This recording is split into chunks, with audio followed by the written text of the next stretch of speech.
Тұрсынғазы бұл қазақтың ән өнеріндегі қайталанбас аса зор тұлға. Себебі Тұрсынғазының әндері бұл тамырын сонау қазақтың арғы төл өнерінен алып жатыр. Ол әндері, оның әндері еліктеу, солықтаудан аулақ.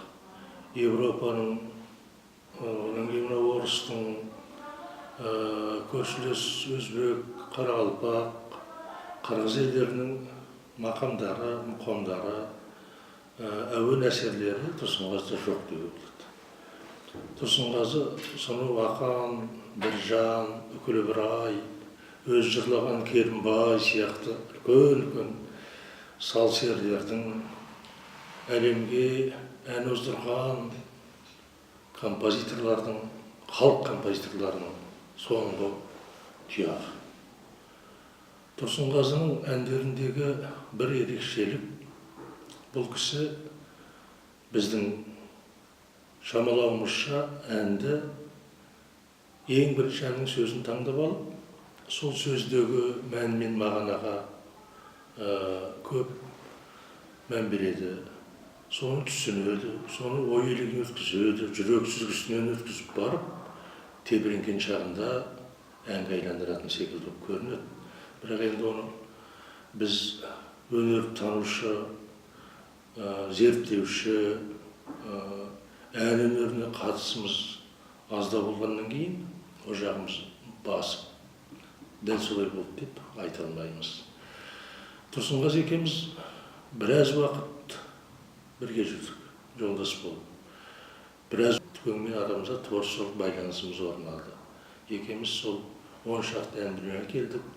Сол әннің әрқайсысында Тұрсынғазының өзінің қайталанбас ішкі сезім ырғағы, терең сезім иірімдері, жүрегінің тебіренісі, толғанысы, бүкіл әндеріндегі жаңағы ерекше шабыт халықтың жүрегімен үндесіп жататындығында.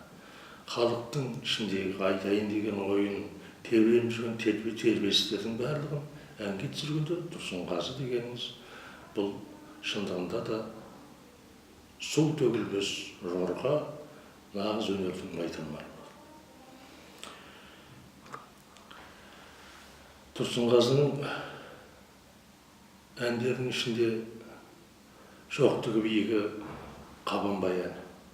Қабанбай әнінің өзін тыңдап қарасаңыз, сонау аруағыңнан деп айғайлап, Қабанбай, Қабанбай деген дауыстың өзінен ақ бір арғы тарихқа терең бір қазыналы дүниеге сіңіп бара жатқандай, сол жаққа барып, солдағы дүниенің бәрін қопарып алып, бері қарай қайтадан аттандап шауып келе жатқандай бір биік тұлғаны көз алдыңа елестетеді. Аруағыңнан айналайын деп сүйсініп барып қауышатын жері Тұрсынғазының әндерінің ең шоқтығы биік сияқты көрінеді. Сонымен бірге Әсетке арнаған әнде осы бір биіктік, Қазағым-ай, Аягөзі ару, енді бір әндер толып жатыр ғой, бірақ сол сәби болғым келетін басталған әннің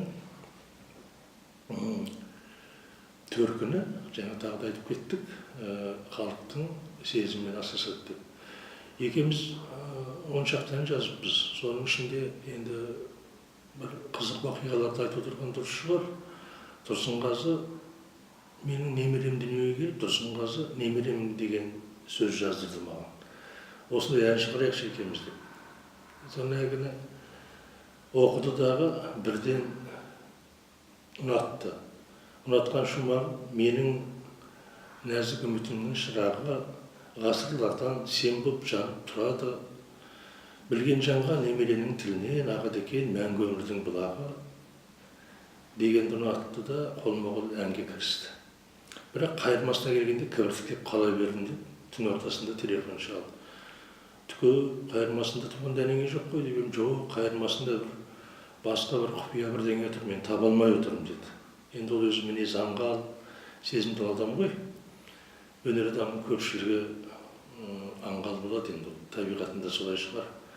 Ол қандай деп, бір иіскесем немеремнің еңбегін, елжіреген жүрегімді көр менің, судан таза сүттен аппақ пәк балам, пәктік екен сәби болғым келген дегенде, өзін таба алмайды екен Тұрсынғазы. Мен өзін кіргізіп едім. Сәби болғым келеді ғой енді. Пәктік екен сәби болғым келген. Ой деп әк жерде тұрып қоя сал телефонды, sonra 10 минуттан қайтыс болды, әгән шырқап қойып еді қайырма. Сондай бір қызық сәттеріміз болды. Қабанбай жазғанда да бұл ерекше шабытпенен асқан биік пафос ұстап жазды. Енді бұл Түкеннің әндерінің ғұмырының ұзақ болатынына, оның ертеңгі ұрпақтарымен шығу, келешек ғасырлардан алғысанып жататынына біз кәміл сенеміз. Себебі Тұрсынғазының әндері, Тұрсынғазының өзінің шығармашылығы енді басқа өнертанушылар қалай бағалай жатыр, бірақ менің өз көзқарасымда бұл жаңағы айттым ғой, ақын Біржандардан кейінгі қазір әндер ауыздан түспей жүрген үлкен композиторлар Нұрғиса Тілендиевтермен, Мыңжасар, Маңғытаевтар сияқты үлкен адамдармен, композиторлармен иықтас деңгейлес тұрған. Енді олар сияқты жаңағы сауатты үлкен симфониялық бір шығармалар, кантаталар жазбаса да, әндерімен ақ сол биікті бағындырған, сол биікке жеткен үлкен тұлға деп айтар едім. Тұрсынғазы біздің мақтанышымыз. Баяғыда Төкен Ибрагим ағамыз Теміржан Базарбаев туралы Семей Теміржанымен бақытты деген бір мақала жазған. Тақырыбы осылай. Соны ақырай қарасақ, шындығында да біз бақытты екенбіз. Тұрсынғазымен замандас болғанымызға, Тұрсынғазының жанында жүргенімізге, аға досымыз деп санағанымызға бақытты екенбіз. Тұрсынғазымен бүкіл қазақ бірге. Мынау Атырауда бір ақын Сабыр Адай деген үлкен ақын бар. Соның сөзі әр қазақ менің жалғызым дегенді сәл өзгертіп айтсақ, керісінше Тұрсынғазы әр қазақтың жалғызы.